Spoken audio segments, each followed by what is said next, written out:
20 ઓક્ટોબરના રોજ દિવાળીનો તહેવાર લોકો મનાવી રહ્યા હતા, પરંતુ ફટાકડા ફોડવાને કારણે હવાના પ્રદૂષણમાં ખૂબ મોટા પ્રમાણમાં વધારો જોવા મળ્યો હતો. અમદાવાદમાં રાત્રે એર ક્વોલિટી ઇન્ડેક્સ 371 સુધી પહોંચી ગયો છે. એટલે કે હવા ખૂબ જ ખરાબ અને લોકો માટે જોખમકારક બની ગઈ હતી. ફટાકડાને કારણે હવામાં ખૂબ જ પ્રદૂષણ ફેલાયું અને લોકો બહાર ફટાકડા ફોડતા હોય અને ત્યારે તેમના શ્વાસમાં આ હવા જવાને કારણે તકલીફ પડે તેવી સ્થિતિ શહેરમાં જોવા મળી હતી. અમદાવાદના વિવિધ વિસ્તારોમાં એર ક્વોલિટી ઇન્ડેક્સ 200થી ઉપર જ જોવા મળ્યો હતો. શહેરના ચાંદખેડા, નારોલ, બોપલ, શિલજ, સાનસિટી, ઘાટલોડિયા, થલતેજ સહિતના વિસ્તારોમાં આરોગ્ય માટે જોખમકારક હવા બની હતી.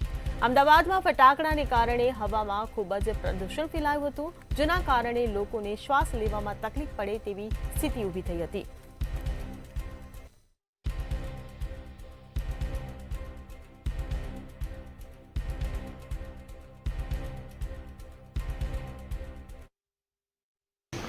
અત્યારે અમદાવાદ શહેર સમગ્ર અને આજુબાજુના વિસ્તારોમાં પણ એર ક્વોલિટી ઇન્ડેક્સ, જે ગુડ કહીએ આપણે, જે સારો એર ક્વોલિટી ઇન્ડેક્સ 0થી 50ની સંખ્યામાં હોય છે, તેવો તો ક્યાંય પણ જોવા નથી મળતો. મોડરેટથી સિવિયર અથવા તો પુઅર ક્વોલિટીનો એર ક્વોલિટી ઇન્ડેક્સ જોવા મળે છે, જે ફેફસાના રોગો માટે ખૂબ ચિંતાજનક છે.